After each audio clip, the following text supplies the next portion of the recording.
Hello, and what is going on, everybody? It is Master of the TDS, and I am joined by my lovely wife, WritingRaven. And we're back for another episode of Psycho-Synopsis. Indeed. The segment where we summarize all the Psycho for you. Just a scattering of topics throughout the week, all summarized into a neat little package for you to enjoy and consume at your leisure. You're welcome. Now, we got a couple topics to discuss today, but just a heads up for those of you heading to the FNT meetup in Vegas, we will see you there. Indeed we will. So, if any of you are going, or if you're not going, we'll miss you. But if you are going, we will see you there, and look forward to that. Indeed. But without further ado, let us bring in our first client, Netflix. On Tuesday, Netflix announced it will send out its final red envelope on September 29th, 2023, marking an end to 25 years of mailing DVDs to members. I'll be honest, I didn't even know they were still doing that. Me either. I thought they were strictly streaming now after having killed Blockbuster.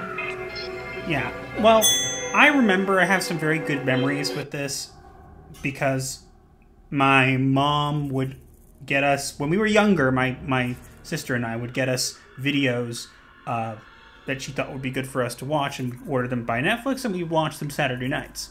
Yeah, my family would be either with Blockbuster and later through Redbox, which is actually still around somehow, and occasionally through Netflix when it was first doing DVDs. But I really had no idea they were still doing DVDs. Do people even buy DVDs anymore? I mean, every disc is now a Blu-ray. Well, a lot of people still do buy discs because physical media is important to have, because a lot of days, especially now, we can see where we have examples of places where they've edited things or changed things, so it makes sense to have more physical media. That is true. And there were people still using this service, which I didn't even, as we said, we didn't even know was still going on. Seriously, we had no clue. But hearing that it was still going on was surprising enough, but to hear that it's, ending, it's really kind of like the end of an era, so to speak, because we had, the Blockbuster era. Yeah, I know, and Blockbuster has so many good memories to it. I once saw a meme in which someone said that they got into a bar by showing their Blockbuster membership card. Blockbuster might be coming back in some form. We don't know exactly. Their website does say something about that. But first there was the Blockbuster era, and then that era ended, and then we had the Netflix era where we were, renting actual discs, and then it became a streaming service, and then it went from there. Now we're in the era of streaming. Yeah, so it's basically like karma coming full circle after Netflix killing off Blockbuster is now ending its physical service. Well, to be fair, Netflix is still going to thrive, and look, some content on Netflix is very good, and some of it's bad. There's not really an in-between. Yeah. I mean, I did just finish Sweet Tooth, and that is surprisingly good. I recently watched Alice in Borderlands, which was really good. Netflix will still thrive. It's just, it was surprising to hear about, but also sad to hear about, because it really is the end of an era. And whether that's a good thing or not remains to be seen. But buy physical media if you can. And I know September 29th will be the last day. So. Moving on. And next up we have Twitter.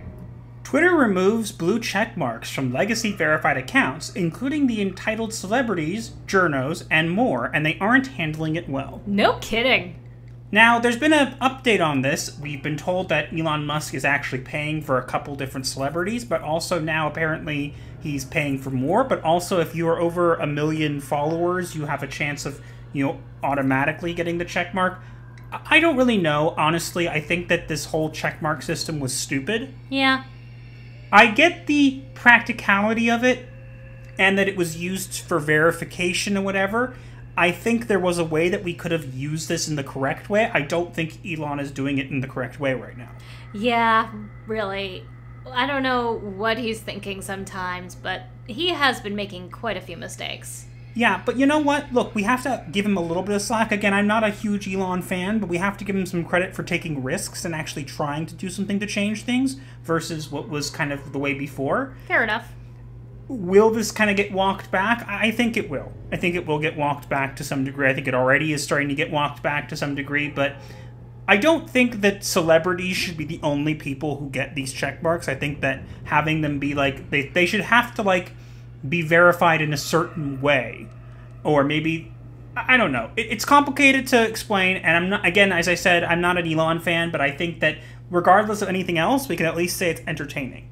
Oh, absolutely. Most things that happen on Twitter are entertaining. And as you can see, I have a sample of, I've been doing a lot of compilations on Twitter. If you do not follow me on Twitter at MasteroftheTDS, you should, because you will miss out on all these compilations as they go up. But you can see, basically, these people are kind of losing their minds about it. And again, it's just a little blue check mark. If you really need one that badly, because people are impersonating you, you can pay $8. I know, wait, don't pay him because he's a billionaire. It's $8. You're a celebrity. If you're making that much money, $8 is really not a problem. There really is no reason why you shouldn't pay the $8 just to get verified. And he also makes more money when you buy his cars than he does if you pay $8 for a check mark. Well, now they're mad at him, so they don't buy his cars anymore because reasons. Really? Because I've seen plenty of his cars on the street. True, but again, as we said, we're not fans of Elon, but it was fun to see the melting down, and I don't think it's finished. Yeah, probably not. And we're still seeing it, and it's just kind of fun to watch them lose their minds. Now, I at one point was verified. I paid for Twitter Blue, and I ended it, and it was because there was multiple things going on.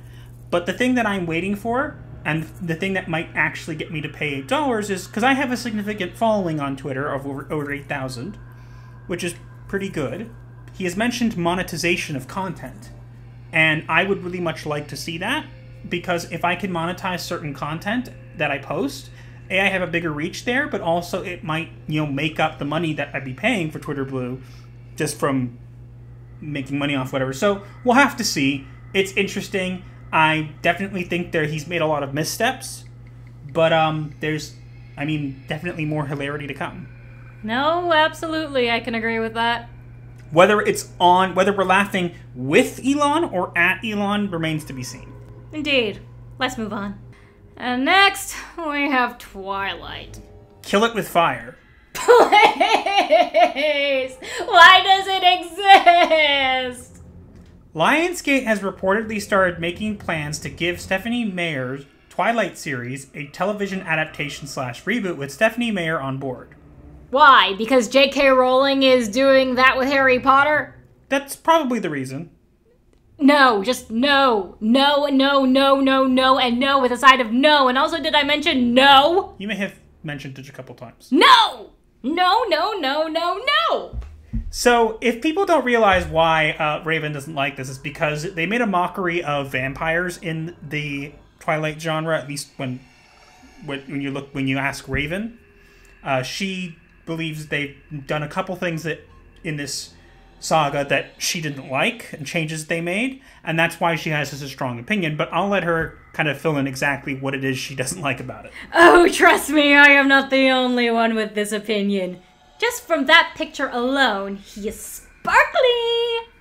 Vampires do not sparkle in the sunlight. They turn to ash. He is not a vampire, he is a fairy. And did you know that the Twilight vampires have no fangs? Did you know that? They just have flat teeth, like any human. So how do you discern them from humans? Besides the fact that they don't breathe. They sparkle. That's how you determine. You just throw them outside and you go, are you sparkly? Okay. So gay! Yeah, I'm not a fan of Twilight either. I haven't really read many of the books, and I haven't really watched any of the movies. It was just not my thing. Honestly, I cannot believe. I am ashamed of my tween self for enjoying the first movie when I did. I am so ashamed that I actually watched it. We all make bad decisions and then we learn from them. Make it go away. It's gone. It's gone. No, it's not. It's still there on the screen. He's being torched with fire, though, so isn't that a good thing? Just imagine him slowly roasting to death. Darling, I need liquid nitrogen to completely burn him to a crisp. No, you don't understand. We're correcting nature. Because if he's in the sun, he should be burning alive and turning to ash, right? So he's sparkling, and we're just like, nope, it's time to turn you to ash like nature intended. Die! No. Back in. Why can't I? Why can't I destroy him? Die! How could you, Stephenie Meyer? Curse you! Anyway, this should be interesting to see. The thing I'm actually interested about, and I'll explain why, is because we've gotten to this trend where people need to be inclusive and diverse. And so I'm very curious how they would change this and what they would do about casting, because it would be very, very funny, and I'm saying this very loosely, to see a sparkly black vampire. They already did that in the first movie. He has dreadlocks. I could have lived my entire life without knowing that and been a happy person. And the werewolves are Native Americans. Anyway. They're not real werewolves anyway. He imprints on a baby! Okay. A CGI baby at that! They couldn't even get a real baby for the movie! What the hell? God, it's awful. It's an abomination and it should not exist! There, I said it!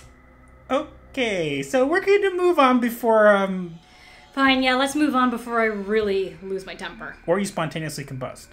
I would do that certainly better than whatever the hell that is. You mean you wouldn't sparkle? Hell no! I hate sparkly things! Especially glitter. Oh my god, glitter is evil. And sequins. And rhinestones. Ugh. God, no. Anyway. Let's move on. And next up, of course, we have J.K. Rowling. Oh no! Anyways. J.K. Rowling has publicly called out the activists, saying they will boycott the new HBO Max Harry Potter reboot by letting them know she'll be, quote, drowning her sorrows, end quote, in champagne. Obviously, Twitter didn't like that very much. Oh my gosh, that tweet was such a boss move. I absolutely loved it. And, of course, as you guys know how Twitter can be, and this is another one of my compilations, they lost their minds. No kidding. Because how dare she say certain things? Now, let's clarify, okay? I like Harry Potter. I like the world of Harry Potter. Do I like J.K. Rowling? No. Yeah, I don't agree with everything she says, but I still respect her as an author. That's true. We can respect someone's work and separate it from the author. And again, she's not like people are saying, oh, she's so based, whatever. No, she's not.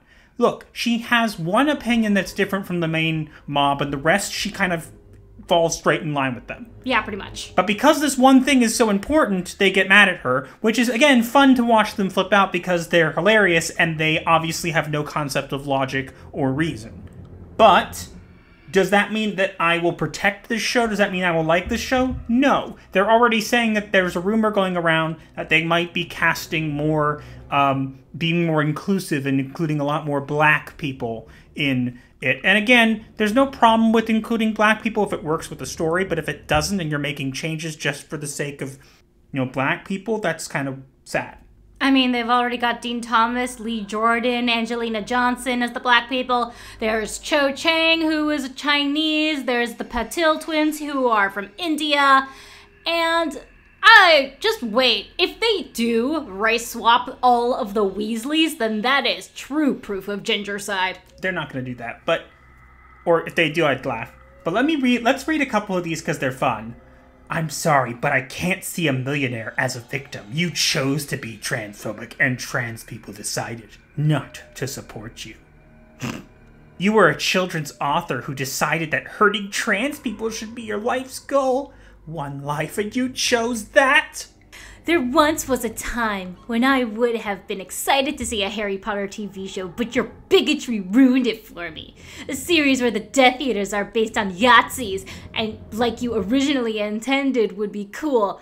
But now you're with the Yahtzees, so the series won't do that. No one wants to see SJW Voldemort. The views of the Death Eaters align much more with the conservatives than the trans activists. Death Eaters' uniforms even look like the KKK outfits. They should be based on Republicans. These people are mentally ill. You honestly. think? Look, if you want to do what you want to do behind closed doors and if you want to live your life, okay? But this is just nonsense. This behavior.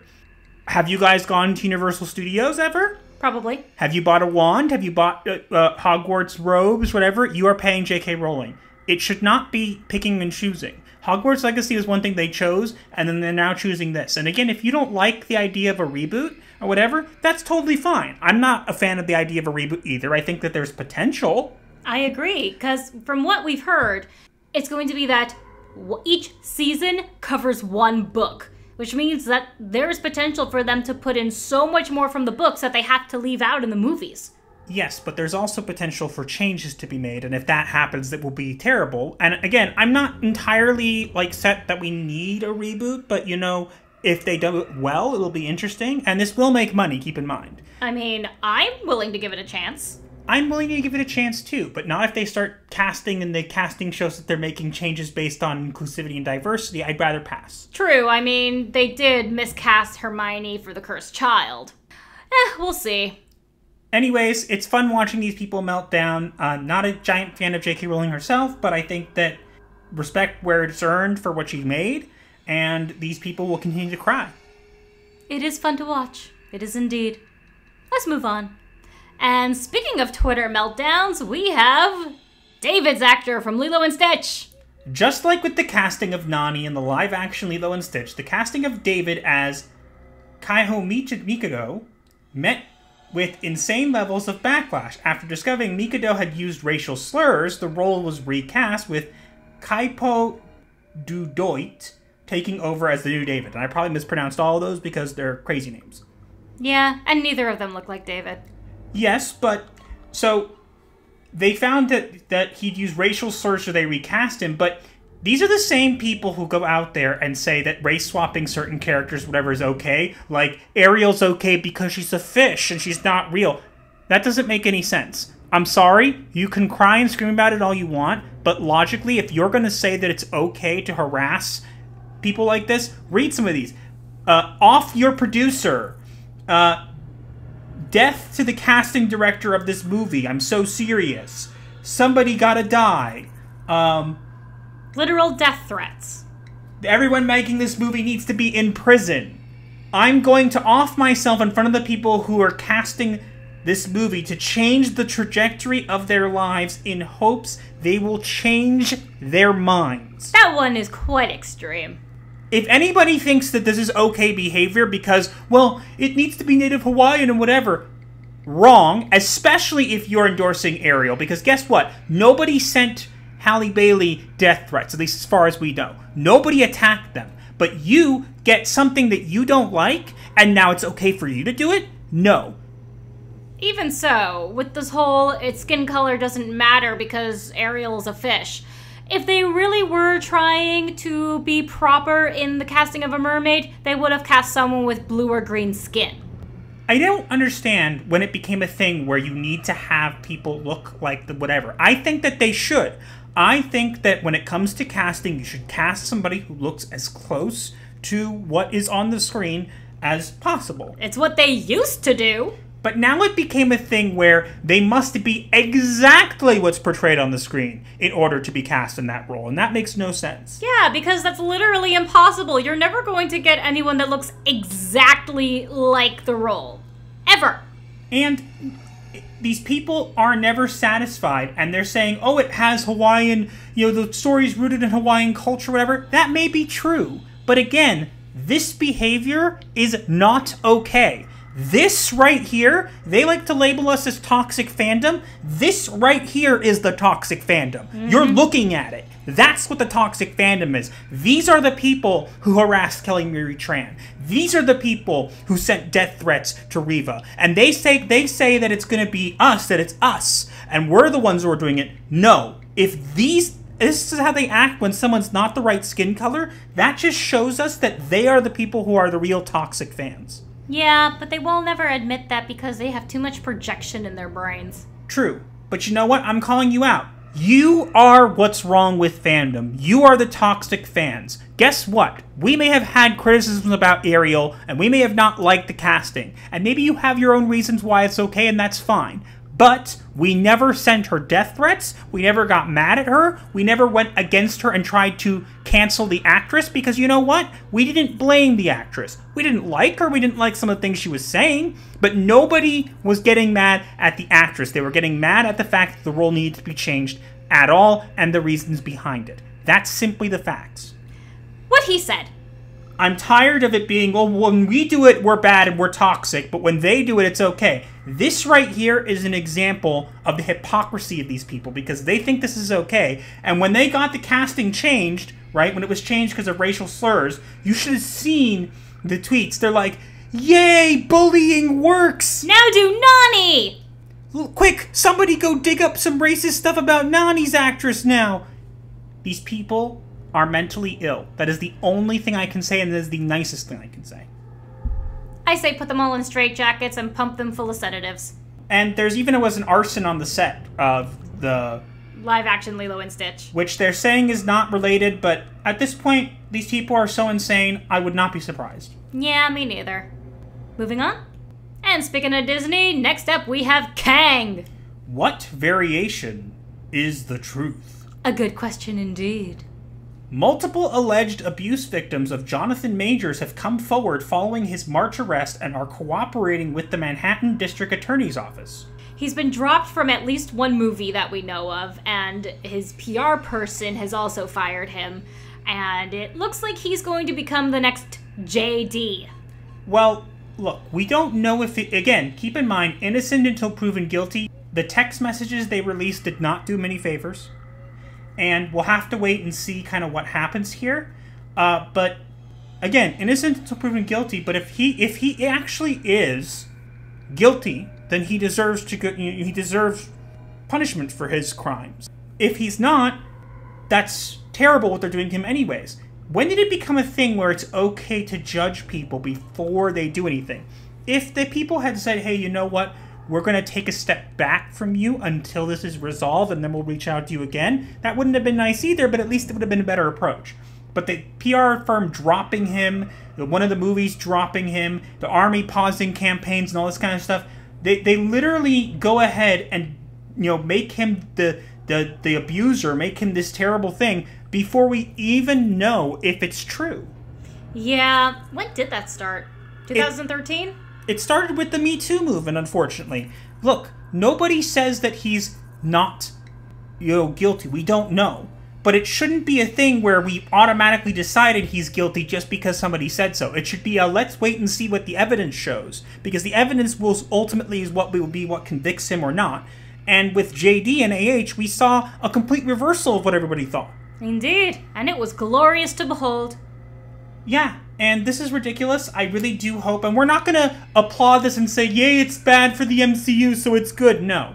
No, it's not. Yeah, we're not those kinds of people. I think that if he is innocent, this is terrible. This is a terrible thing for him. I hope that he gets his justice. If he is guilty, then he deserves, the punishments. I still think that he should be convicted guilty before getting those punishments, and that's fair. Mm-hmm. But we're not going to celebrate this. Look, we're not fans of how Marvel is doing right now, but we would never wish somebody to lose their job or any kind of, benefits just because we're petty. We're not going to do that. No, we're not. And simply not just because of maybe one or two accusations. We are the type of people who value logic over crazy. Evidence before conviction. Yes. And if he is innocent, I really, really hope that something is done about this, because this cannot be a trend. We have to stop this trend because we've already been proven wrong already. Yes. And how many more? How many more are there? Probably way more than have come out. Yeah. So we'll have to wait and see, and we'll keep you guys updated as this, story goes forward. Indeed. Moving on. And our final client of the day is Doctor Who. The first images of Ncuti Gatwa and Millie Gibson traveling back to the 1960s in Doctor Who have been released by the BBC. My one question is, what's with the afro? I'm guessing it's the time period. Now, look, I have nothing against the actors here.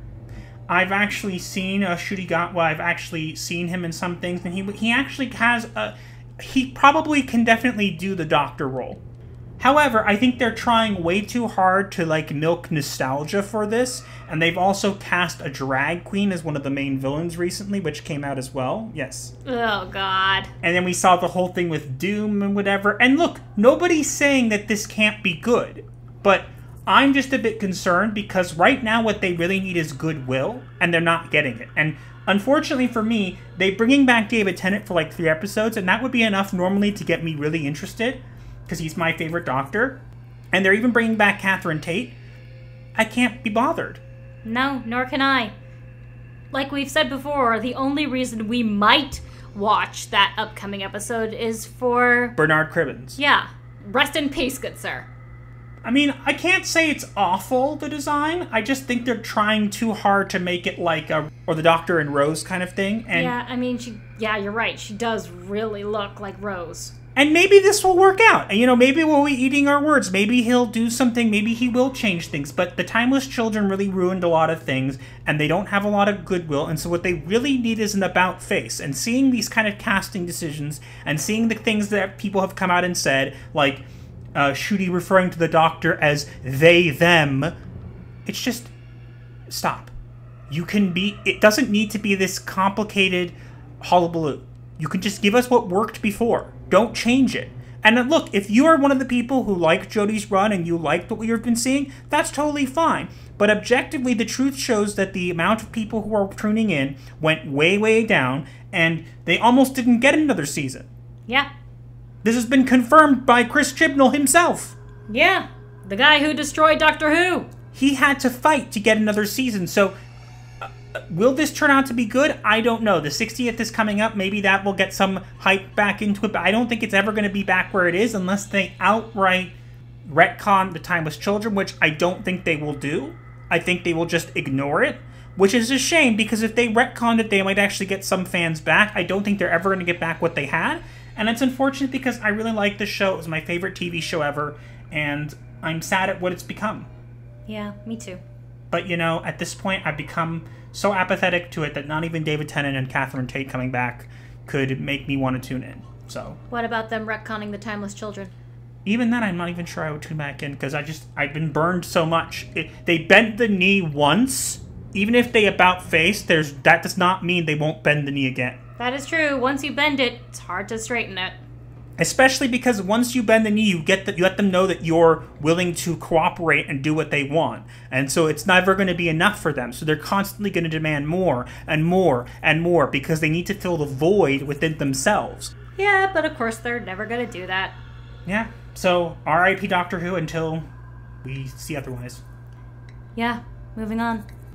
And with that being our last client of the day, it is time for us to reveal the diagnosis of the week. And we have an interesting diagnosis for you today. Do tell.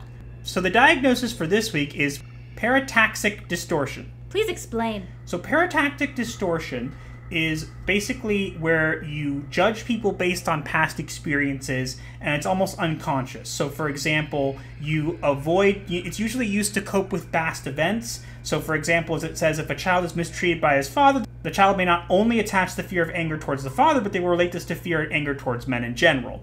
And this we see a lot in Hollywood because these people will cater to these people who demand representation or whatever.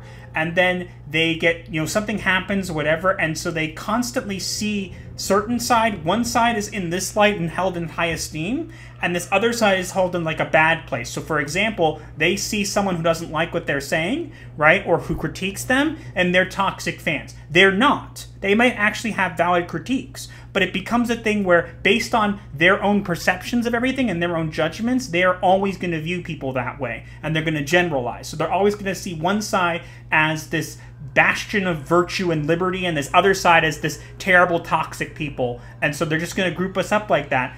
It is a cognitive defense mechanism against psychological stress, basically meaning that it's to prevent them from getting too caught up in things, but they inevitably do anyways. And we see this a lot in Hollywood, and that's why I think this is a great diagnosis for this week. I agree. And now we move on to the remedy of the week. And this week we are sending you to our friend, the BugCon, or as we call him, Mr. Bug.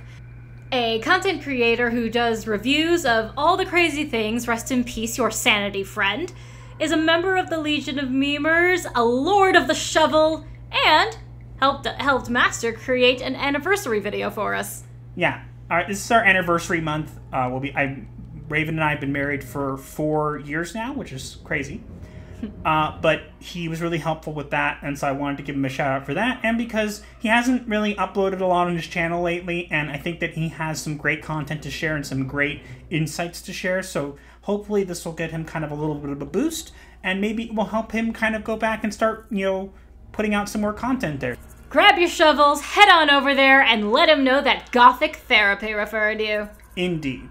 But that is all we have for this week. Let us know what you think in the comments below, and also make sure to like, share, comment, and subscribe with notifications on so you do not miss your weekly therapy section. Or you will be charged. But remember, when you do subscribe, your first session is free, so smash those buttons like they're bad kitties.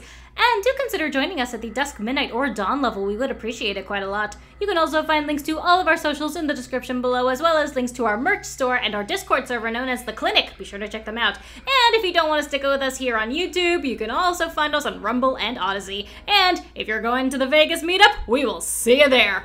But yeah, that's all we got for this week, and we'll see you guys in the next one. Gothic Therapy, out.